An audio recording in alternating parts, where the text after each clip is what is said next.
बिस्मिल्लाहिर्रहमानिर्रहीम। आज के सेशन की बात करें तो अच्छा सेशन था। चीजें जो ओवरबॉट पे हैं वो वहीं पे एडजस्ट होके जो कि उनकी रेजिस्टेंस थी, वो कल भी इस चीज पे बात की थी, ग्रुप में भी बात करता रहता हूं कि जो चीजों के पास पहले रेजिस्टेंस थी, अब जितने भी स्टॉक हैं उस रेजिस्टेंस को अबूर करके ऊपर निकल आए हैं, उसको ब्रेक करके ऊपर आ चुके हैं।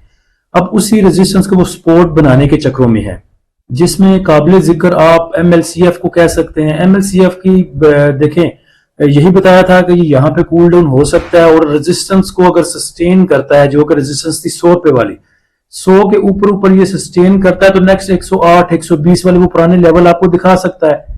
अब यहाँ पे कुछ भाई हमारे परेशान है, वो कहते हैं जो इंडेक्स हमारा गैप छोड़ आया है 1,73,270 से लेके 1,75,187 के राउंड अबाउट जो गैप छोड़ के आया, क्या उसको फिल करेगा? देखें जैसे चीजें नजर आ रही हैं, सेंटीमेंट इंडेक्स के ठीक है, वॉल्यूम सपोर्ट कर रहे हैं, बहुत देर से चीजों ने मूव नहीं किया, उनकी मूव ड्यू थी, उनको मूव देनी है।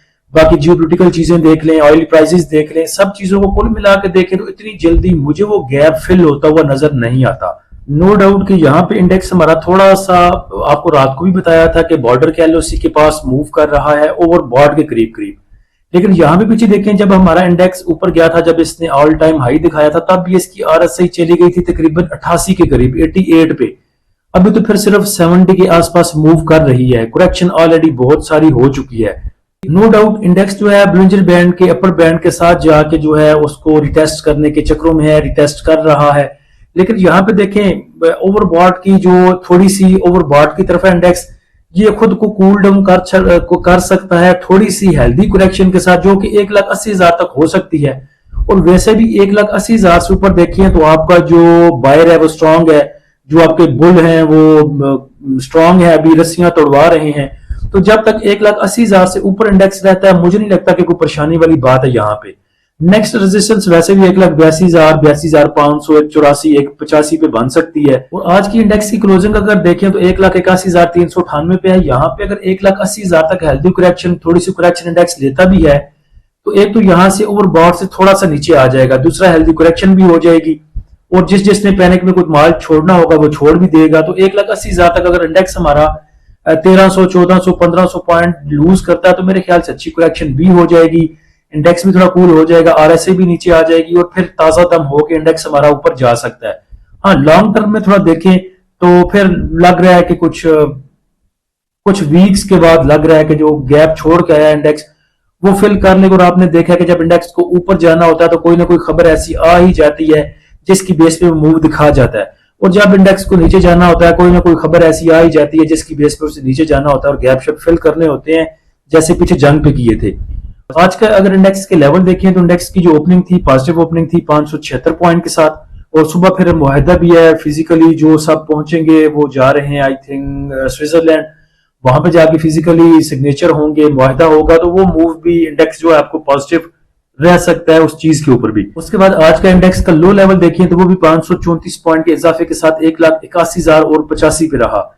इंडेक्स का आज का हाई लेवल 1358 पॉइंट के इजाफे के साथ 1,81,869 पे रहा। इंडेक्स की आज की क्लोजिंग 887 पॉइंट के इजाफे के साथ 1,81,398 पे आई। वॉल्यूम की बात करें तो 445 मिलियन के वॉल्यूम ट्रेड हुए KSE 100 इंडेक्स में, और आप देख रहे हैं कि वॉल्यूम भी सपोर्ट कर रहे हैं अभी इंडेक्स को। उसके बाद टॉप एक्टिव स्टॉक में देखें तो सबसे ज्यादा वॉल्यूम कॉस्म में जनरेट हुए, फिर के electric, WTL, SLM, MDT, MLCF, PAEL, bank of Punjab, power और BNL। मार्केट समरी देखें तो आप इसको 50-50 कह सकते हैं या फिर 40-60 कह सकते हैं। एडवांस कंपनियां 264 रही, डिक्लाइनर 201 रही, अनचेंज 99 रही। नंबर ऑफ ट्रेड की बात करें तो 5,43,000 रही, वैल्यू रही 58 अरब और 1 करोड़ की, और वॉल्यूम रहे 1241 मिलियन के। सेक्टर वाइज पोजीशन देखें तो सबसे आगे पावर जनरेशन रहा, fertiliser, leather, cement, oil and gas exploration कंपनियां। नेगेटिव साइड पे देखें तो ऑयल एंड गैस मार्केटिंग रही, automobile technology, miscellaneous refinery. Top 1 contributor कंपनियां देखें तो हबको ने सबसे ज्यादा पॉइंट ऐड किए, फिर SRVI रहा, FFC, Engro, PPL, OGDC, MLCF, Fatima, Meezan bank. Negative side पे अगर देखें तो BHL रहा, मारी, PSO, MTL, PSX, MCB। खबरों में बात करें तो कंपनियां जिनके पास अच्छी खबरें हैं उनमें एंग्रो होल्डिंग्स है, इसकी एक सब्सिडरी कंपनी है, यानी कि ये पेरेंट कंपनी है, ये बाप है और वो बेटा है, EVT के नाम से। ईवीटी जो है ये जॉइंट वेंचर में काम करती है एंग्रो होल्डिंग्स के साथ। तो ईवीटी ने मुआहदा किया है पोर्ट कासिम के साथ 30 साल का, उसके जो ऑपरेटिंग हकूक हैं वो हासिल किए हैं उसने। उसके बाद पीएए के लिए बड़ी खबर थी। मुझे तो लग रहा है कि इस खबर पे पीएए को कैप कर जाना चाहिए था, लेकिन पता नहीं, समझ नहीं आती कि पीएसएक्स में किस बुनियाद पे चीजें मूव करती हैं, किस पे नहीं करती। पीएए को 15 साल के लिए टैक्स एग्जेम्पशन दी जा रही है, जो वो इंपोर्ट करेगा न्यू एयरक्राफ्ट और साथ में जो पार्ट्स जो इंपोर्ट करेगा बाहर से मंगवाएगा, उससे 15 साल के लिए उसको एग्जेम्पशन दी जा रही है। 15 साल के लिए उन चीजों पे कोई भी जो है टैक्स नहीं लगेगा। नेशनल असेंबली की जो स्टैंडिंग कमेटी है फाइनेंस को लेके, उसने ये प्रपोजल जो है अप्रूव किया है, तो बड़ी खबर है पीआईए के लिए। लेकिन फिर भी आज देखें तो पीआईए रेड में क्लोज हुआ। डॉलर्स को लेके जो भी खबर हो उसको बड़ी खबर कहना चाहिए, क्योंकि डॉलर बाहर से आने जो होते हैं वो हमें बहुत मुश्किलों से मिलते हैं डॉलर, और इम्पोर्ट इसलिए थोड़ी मुश्किल की जाती है कि डॉलर पाकिस्तान से बाहर ना जाए। तो ओवरसीज जो इन्वेस्टर हैं उन्होंने जो प्रॉफिट की मद में और डिविडेंड की मद में पैसे हासिल किए थे वो उन्होंने पाकिस्तान भेजे हैं, यानी कि वापस भेजे हैं। तकरीबन 2.2 बिलियन डॉलर 11 माह में जो फिस्कल ईयर था 2026 का। आज के सेशन का फिपली भी देखें तो जब इंडेक्स हमारा था 1,76,000 पे, 1,70,000 पे, तब आपको बताया था, जब इंश्योरेंस कंपनियां बाइंग कर रही थी, तब आपको बताया था कि ये 1,78 पे 1,80 पे जाके माल को छोड़ेंगी। तो देख लें अब 1,80 के ऊपर हमारा इंडेक्स आ चुका है और 3-4 सेशन हो चुके हैं, इंश्योरेंस कंपनियां माल दिए जा रही हैं। आज बैंक्स की बाइंग है 3.59 मिलियन की, ब्रोकर की सेलिंग है तकरीबन 2 मिलियन की, कंपनीज ने 5.36 का बाय किया, फॉरेन कॉर्पोरेट्स ने 0.07 का सेल किया, इंडिविजुअल्स ने आज ना बाय किया ना सेल किया, जो बेचा जो लिया वो दे गए और सिर्फ 0.41 का साथ लेके गए। इंश्योरेंस कंपनियों को देखें तो इंश्योरेंस कंपनियों ने 14.5 मिलियन डॉलर का सेल किया।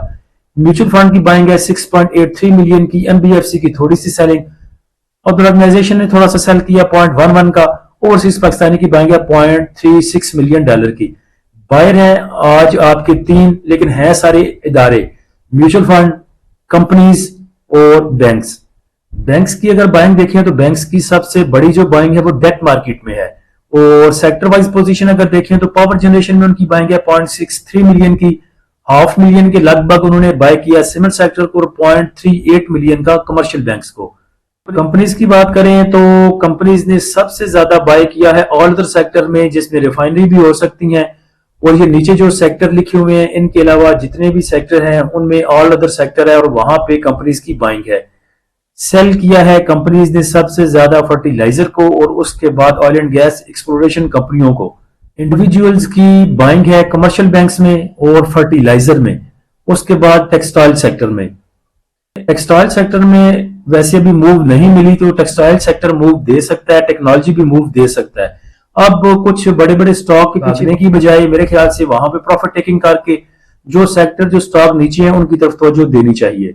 इंश्योरेंस कंपनियां 8 मिलियन का ऑल अदर सेक्टर को बेच गई और 5 मिलियन का कमर्शियल बैंक्स को बेच गई। म्यूचुअल फंड को देखें तो म्यूचुअल फंड की डेट मार्केट में सिर्फ 5 मिलियन की सेलिंग है, कमर्शियल बैंक्स में 5 मिलियन का बाय किया, 1.5 मिलियन का ऑल अदर सेक्टर में बाय किया, 1 मिलियन का सीमेंट सेक्टर को बाय किया, 2 मिलियन का ऑयल एंड गैस एक्सप्लोरेशन कंपनियों को बाय किया, 1.25 मिलियन का पावर जनरेशन को बाय किया, 0.5 मिलियन का टेक्नोलॉजी को बाय किया। लेकिन बाय ये तो कर रहे हैं, ये निकलेंगे भी ऐसे ही। तो जितनी देर तक इंडेक्स हमारा 1,80,000 से ऊपर सस्टेन कर रहा है, गोल्डन चांस है, अच्छा मौका है प्रॉफिट टेकिंग करने का। फिर जब नीचे जाएगा कोई ना कोई खबर आ ही जानी है यहाँ पे। कल चले अच्छी खबर है, और अच्छी खबर पे आपको पता है कि सेलिंग होती है, बाइंग नहीं होती। अब देखें कल इंडिविजुअल्स क्या करता है और इदारे क्या करते हैं। टेक्सटाइल सेक्टर की तरफ तवज्जो दें, टेक्नोलॉजी की तरफ तवज्जो दें, शुगर की तरफ तवज्जो दें। शुगर वैसे ऐसा मूव नहीं करता, शुगर बहुत स्लो है, जितने भी स्टॉक हैं शुगर के स्लो हैं, लेकिन जब मूव देते हैं 10-15 रुपए की कैपो कैप कटी देते हैं। तो आदम शुगर मिल ऐसा है, अभी मूव कर रहा है, मेरे ख्याल से वो 65, 63, 66 पे मूव कर रहा है। आज उसने 71 लगाया, फिर नीचे आ गया। तो इसकी उम्मीद की जा रही है कि तकरीबन 75-77 आपको इंशाल्लाह जो रेजिस्टेंस लेवल है उनको अचीव कर सकता है। बाकी इंशाल्लाह कोई चीज होगी तो ड्यूरिंग द सेशन अपने प्रीमियम वाले ग्रुप में जरूर शेयर की जाएगी। प्रीमियम ग्रुप को ज्वाइन करने के लिए आप नीचे दिए गए व्हाट्सएप नंबर पर रब्ता कर सकते हैं। फ्री ग्रुप को ज्वाइन करने के लिए लिंक नीचे डिस्क्रिप्शन में दे दिया है। डिस्क्रिप्शन में जो हमारा चैनल है बैकअप वाला, उसका लिंक भी पेस्ट कर दिया है। अल्लाह हम सबका और इस मुल्क का हामी नासिर हो। इजाजत दीजिए, अल्लाह हाफिज।